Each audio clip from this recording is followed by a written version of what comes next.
बुढ़ापे में माता पिता को दो चीजें नहीं देनी चाहिए। द्वारका में भगवान श्री कृष्ण अपने राज सिंहासन पर विराजमान थे। तभी नारायण नारायण का मधुर स्वर गूंज उठा। देवर्षि नारद अपने प्रिय भगवान के दर्शन हेतु वहां पधारे थे। भगवान श्री कृष्ण ने मुस्कुराते हुए उनका स्वागत किया और आसन ग्रहण करने को कहा। नारद जी बोले, प्रभु, संसार में वृद्ध माता पिता को लेकर बड़ी विचित्र स्थिति देख रहा हूँ। कुछ संतानें उन्हें सम्मान देती हैं, तो कुछ तिरस्कार। कृपया बताइए, संतान को अपने माता पिता को बुढ़ापे में क्या देना चाहिए और क्या नहीं। भगवान श्री कृष्ण मंद मंद मुस्कुराए और बोले, नारद, बुढ़ापे में माता पिता को दो चीजें कभी नहीं देनी चाहिए, अपमान और उपेक्षा। नारद जी ने जिज्ञासावश पूछा, प्रभु, कृपया इसका रहस्य स्पष्ट करें। श्री कृष्ण बोले, नारद, माता पिता संतान के लिए अपना सर्वस्व अर्पण कर देते हैं। वे खुद भूखे रह सकते हैं, लेकिन बच्चों को भूखा नहीं देख सकते। जब वे बुढ़ापे में पहुंचते हैं, तो संतान से उन्हें प्रेम, सम्मान और सेवा की अपेक्षा होती है। लेकिन यदि संतान उन्हें अपमानित करती है, तो यह उनके हृदय को गहराई से आहत करता है। और यदि वे उपेक्षा सहते हैं, तो उनका जीवन बोझ बन जाता है। फिर श्री कृष्ण ने एक कथा सुनाई। प्राचीन काल में एक गांव में महादेव नामक वृद्ध अपने पुत्र राजू के साथ रहते थे। महादेव ने अपना पूरा जीवन कठिन परिश्रम कर अपने पुत्र को योग्य बनाया। जब राजू बड़ा हुआ और धन वैभव अर्जित करने लगा, तो धीरे धीरे उसका स्वभाव बदल गया। उसने अपने वृद्ध पिता को तिरस्कार से देखने लगा। एक दिन उसने अपने पिता को घर से बाहर निकाल दिया और बोला, अब आपको अपने लिए स्वयं व्यवस्था करनी होगी। मैं आपके लिए कुछ नहीं कर सकता। महादेव दुखी मन से गांव के बाहर एक कुटिया में रहने लगे। कुछ समय बाद राजू की आर्थिक स्थिति बिगड़ने लगी। वह कई समस्याओं में फंस गया। तभी एक दिन एक संत गांव में आए।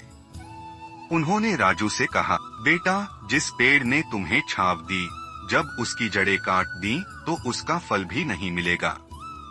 माता पिता की सेवा से बड़ा कोई धर्म नहीं है।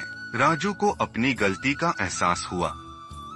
वह दौड़ता हुआ अपने पिता के पास गया, उनके चरणों में गिरकर क्षमा मांगी और उन्हें अपने घर ले आया। भगवान श्री कृष्ण बोले, नारद, संतान को माता पिता के प्रति कृतज्ञ होना चाहिए।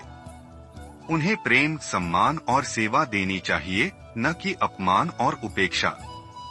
जो संतान अपने माता पिता को कष्ट देती है, उसका जीवन भी संकटों से घिर जाता है। नारद जी ने सहमति में सिर हिलाया और बोले, नारायण नारायण। नारद जी श्री कृष्ण की कथा सुनकर गहराई से चिंतन कर ही रहे थे कि भगवान ने आगे कहा, नारद, एक और कथा सुनो, जो हर संतान को जीवन भर याद रखनी चाहिए। प्राचीन समय की बात है। एक वृद्ध पिता अपने पुत्र माधव के साथ रहता था। वृद्धावस्था के कारण उसके हाथ कांपते थे और दृष्टि कमजोर हो गई थी। वह जब भोजन करता तो कई बार रोटी के टुकड़े गिर जाते और कटोरा कांपता रहता। माधव को यह सब देखकर क्रोध आ जाता। एक दिन उसने अपनी पत्नी से कहा, पिताजी भोजन खाते समय बहुत गंदगी करते हैं।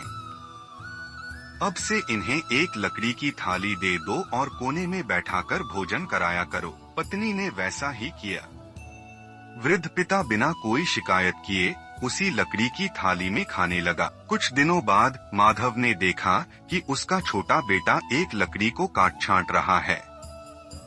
उसने हंसते हुए पूछा, बेटा, क्या बना रहे हो? बेटे ने मासूमियत से जवाब दिया, पिताजी, मैं आपके लिए एक लकड़ी की थाली बना रहा हूँ। जब आप बूढ़े हो जाओगे तो आपको भी इसी में खाना पड़ेगा। यह सुनते ही माधव की आंखों में आंसू आ गए। उसने दौड़कर अपने वृद्ध पिता को गले लगा लिया और अपनी गलती के लिए क्षमा मांगी।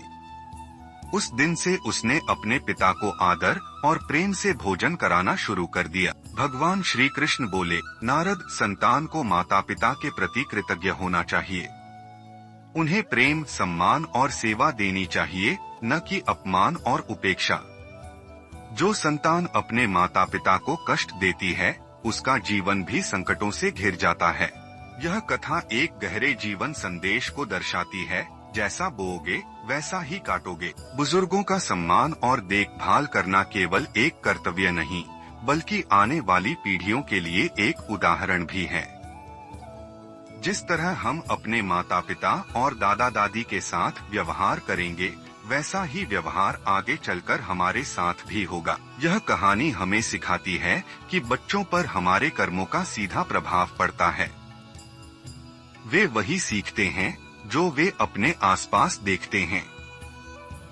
यदि हम अपने माता पिता को उपेक्षित करेंगे, तो आने वाले समय में हमें भी उसी स्थिति का सामना करना पड़ सकता है। इसलिए प्रेम और सम्मान के साथ बुजुर्गों की सेवा करना ही सच्ची मानवता है। नारद जी ने सहमति में सिर हिलाया और बोले, नारायण नारायण। प्रभु, आपकी यह शिक्षा समस्त संसार के लिए मार्गदर्शक बनेगी। इस प्रकार भगवान श्री कृष्ण ने माता पिता के सम्मान और सेवा का महत्व समझाया। जो इस शिक्षा को अपनाएगा, उसका जीवन सुख समृद्धि से भर जाएगा। जय श्री कृष्ण।